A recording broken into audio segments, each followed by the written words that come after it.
Have you ever walked up a door and pulled it and it didn't budge? Then you notice a tiny sign that says push. That's what happened to Don Norman, a cognitive scientist, years ago. He realized that if a door needs a sign to tell you how to use it, then the design has failed you and it's not a you problem. The moment inspired what we now call the Norman door and is a perfect example of a broken mental model. Have you ever been stuck in front of one of those doors yourself? Tell me in the comments, was it a pull or push situation? Do you struggle to comprehend industry jargons as an early career UX or product designer? If so, don't worry, you are exactly who the series was made for.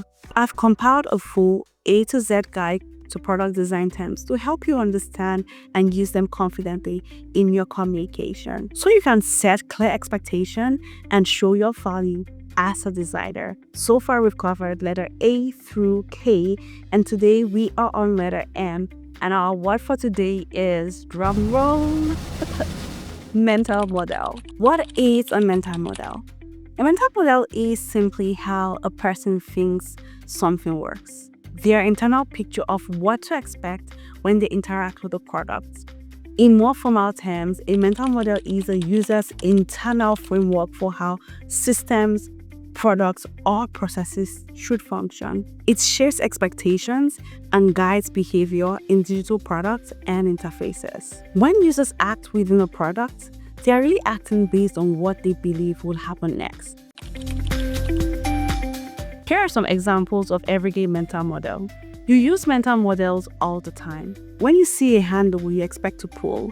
When you walk to an elevator, you expect to call it in the direction of the button you pushed. On a microwave, you expect the start to begin cooking and not the power level. That's your brain using a mental model based on past experiences to predict outcomes. When a product doesn't match those expectations, confusion happens just like the Norman door. This is also true in digital products.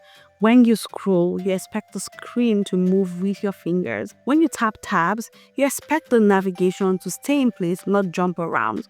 When you see a button, you expect it to do something when it's clicked. When designs align with these expectations, users feel confident.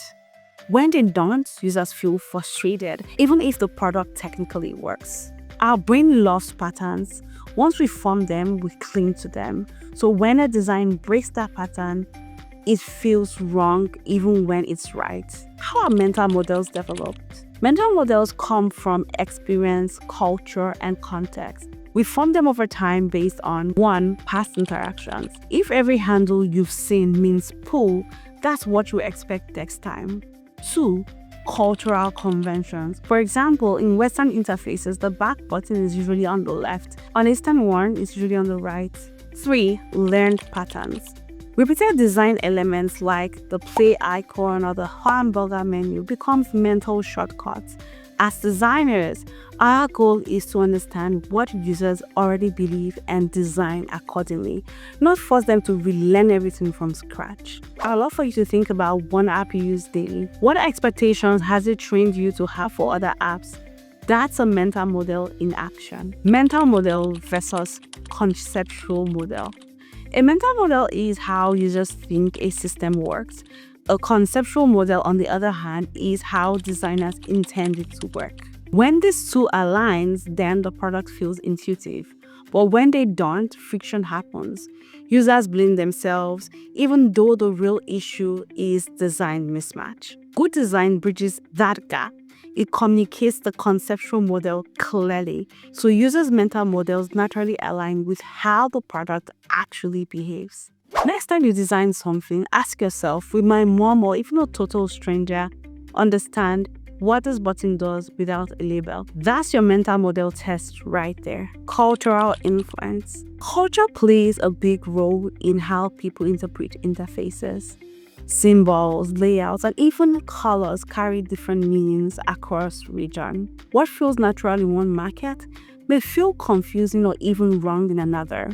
That's why localization isn't just about translation, it's about respecting how people think and expect things to work within their cultural contexts. This also ties into another key principle, external consistency. External consistency means keeping your product design in harmony with the patterns that users already recognize outside your product.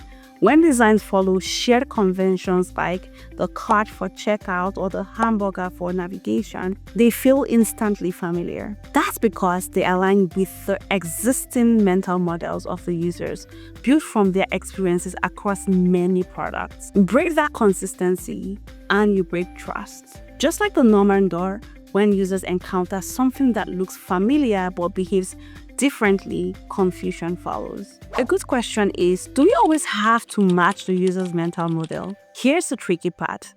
No, not always.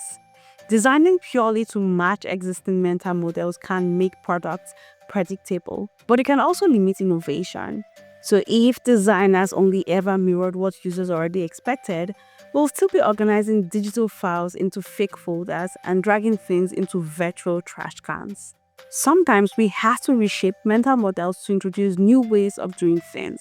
Here's when to match that mental model. When the task or the pattern is familiar and ease of use matters, for example, a buy button or standard icon placement. Here's when to reshape the mental model. When introducing a new concept or interaction, for example, swiping to delete or using gestures on a smartphone. The most important thing is bridging that gap. Start with what is familiar, then gently evolve it through clear cues and feedback. That's how you build new mental models without overwhelming the users. Now, I'd love for you to think about a product that confused you at first but later felt like second nature, maybe AirPods tag control or swipe gestures on your phone. That's a new mental model in motion. The Norman door perfectly illustrates this. The Norman expected the door to pull because that's what the mental model told him. The designer, however, assumed users would know to push. That small disconnect created a massive insight for the design world.